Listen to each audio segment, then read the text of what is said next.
झारखंड के इस प्रचंड विजय के साथ आप सबको मालूम है कि 28 तारीख को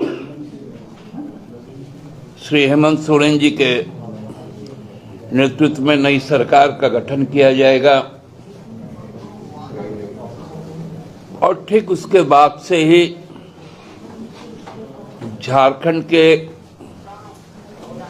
करोड़ों वासियों की जो आकांक्षा है, जो आशाएं हैं, उनकी पूर्ति के लिए सरकार लग जाएगी। लेकिन इस विजय का जो परिणाम हमारे राजनीतिक प्रतिद्वंदी के पास हुआ, वो सही में अब भी लगता है कि लोकतंत्र के इस जनादेश को वो लोग पचा नहीं पा रहे। कल से भारतीय जनता पार्टी के जो इस राज्य में घुसपैठ किए थे, जिन नेताओं ने जो यहाँ के मूलवासी और आदिवासियों को दबाकर अपना नेतृत्व थोपा था, उनको ये बात हजम नहीं हो पा रही।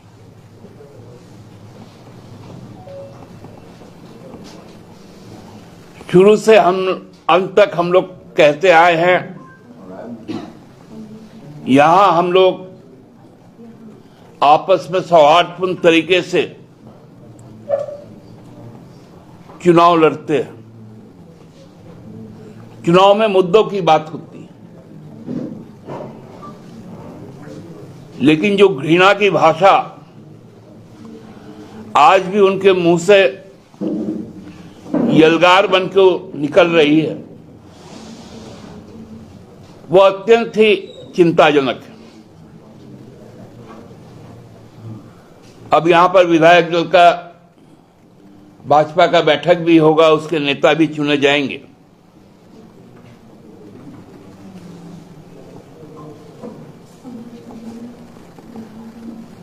लेकिन जिन क्षेत्रों में जाकर सबसे ज्यादा विष वमन किया गया था, जहर उगला गया था, वहां से उनका सुपड़ा साफ हो गया। पूरे संथाल परगना में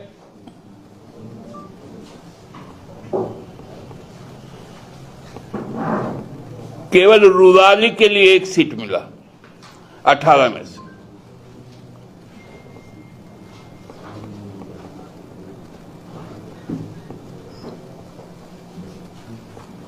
लेकिन उनमें सुधार की कोई संभावना नहीं दिख रही।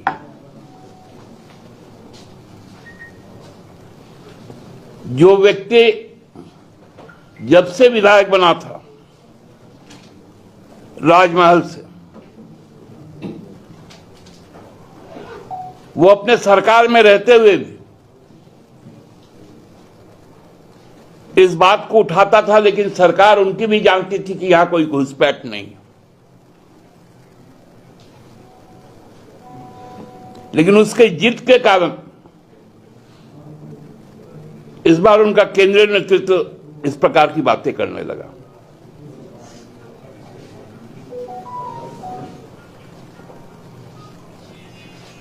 अब ये 2025 से सेंसस होने वाला है, तत्पश्चात परिसीमन भी होगा।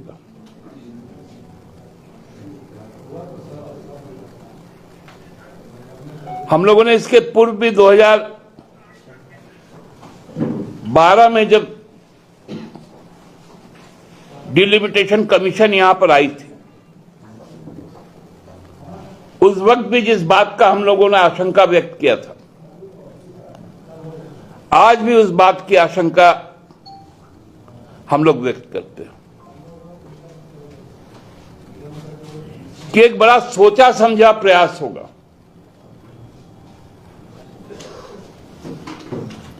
कि यहां जो आदिवासी आरक्षित सीटें हैं,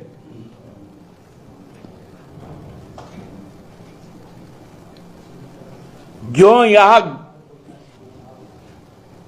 हरिजन आरक्षित सीटें हैं, scheduled caste and scheduled tribe seats, उन पर इनका प्रहार होने जा रहा है।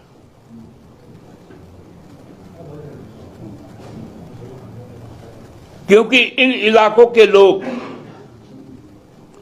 इनको भाते नहीं, न दलित इनको भाता है, न आदिवासी इनको भाता है, न अल्पसंख्यक इनको भाता है, न युवा इनको भाता है, न किसान भाते हैं, न महिलाएं भाती।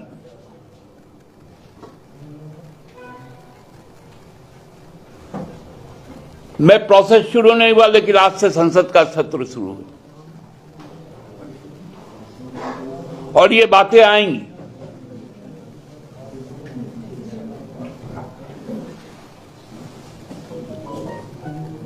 पॉपुलेशन सेंसस के पूर्व रजिस्ट्रार जनरल ऑफ इंडिया जो इसकी जिम्मेवारी लेते हैं, उनको यह तय करना पड़ेगा कि हमारे इस राज्य में जो अनुपात में विधानसभा की सीटें हैं, उसमें आरक्षित सीटों का किसी भी प्रकार से यदि घटाने की कोशिश की गई तो वो सही नहीं होगा। और ये कोशिश उनकी है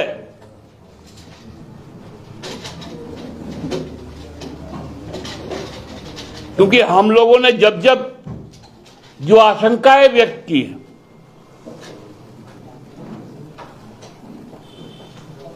वो आशंकाएं हर वक्त सही साबित होती है, क्योंकि हम लोग इनके मनुवादी ख्याल को समझते हैं, मनुवादी सोच को समझते हैं।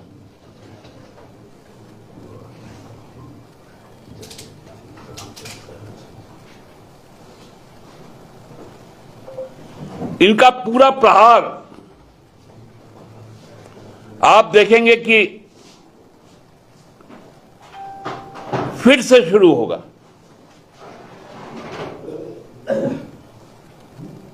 ये जानते हैं यहां के मूलवासी आदिवासी में जब तक दरार ना पैदा करो, धर्म के नाम पर, क्षेत्र के नाम पर, तब तक इनकी दुकान नहीं चल सकती।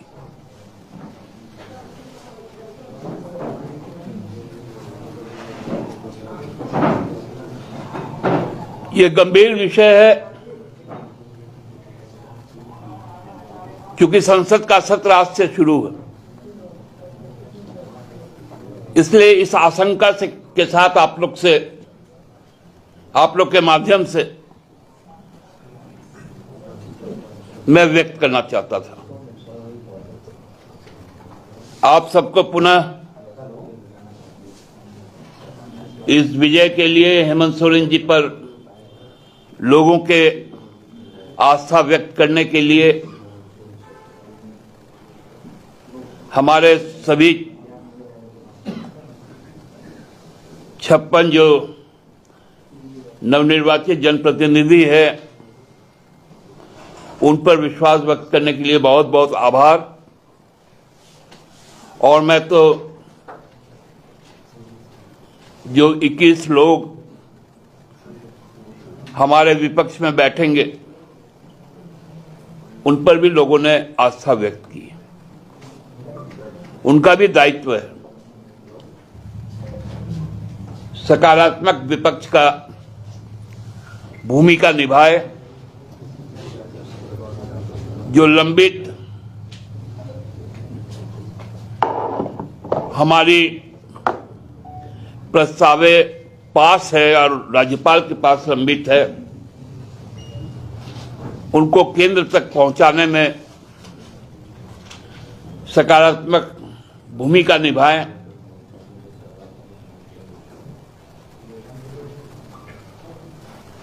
एक नौजवान जो जेकेएलएम का नेता है, उनके प्रति भी लोगों ने और उनके प्रत्याशियों के प्रति भी लोगों ने जो विश्वास व्यक्त किया है, उनको भी चाहिए कि वो सरकार के साथ सकारात्मक दिशा में चले और एक हमारे माननीय जनप्रतिनिधि चुने गए हैं मांडू से, मैं तो उनको कहूंगा कि आपके नेता तो रोजगार देने वालों की सरकार बनाने चले थे, खुद बेरोजगार हो गए। कम से कम आपने ये तो समझा कि अब आपका नेता बेरोजगार हो गया है, तो आप उनको पुनर्रोजगार का योजना आपने पेश किया। निश्चित तौर पर असम के मुख्यमंत्री को निश्चित काट दिया जाना चाहिए। बिन बुलाए मेहमान की तरह। जी नहीं, मैं तो बुला रहा हूं उनको। दादा, आपको नहीं लगता कि अपने लोग को अपने हाल में छोड़ देना चाहिए? देखिए, जो बुरा हाल ये लोग करके गया है ना बाहरी लोग, तो मैं समझ सकता हूं यहाँ के भाजपा नेताओं का। हमसे एक उसके बड़े नेता हैं, प्रदेश स्तर के और राष्ट्रीय पहचान भी है उनकी। उन्होंने मुझको फोन करके बधाई दिया और कहा कि आपने हमारे घरों को तोड़ दिया, महिलाओं को अपने पक्ष में कर लिया। तो हमने उनको कहा कि भाई, ये खेल तो तुमने शुरू किया था, सीताहरण तो तुमने किया था, तो हनुमान ने लंका जलाया तो क्या अपराध किया? रावण कौन है दादा? जो हर के ले गया था छद्म रूप में, उसी का तो ये लंका था।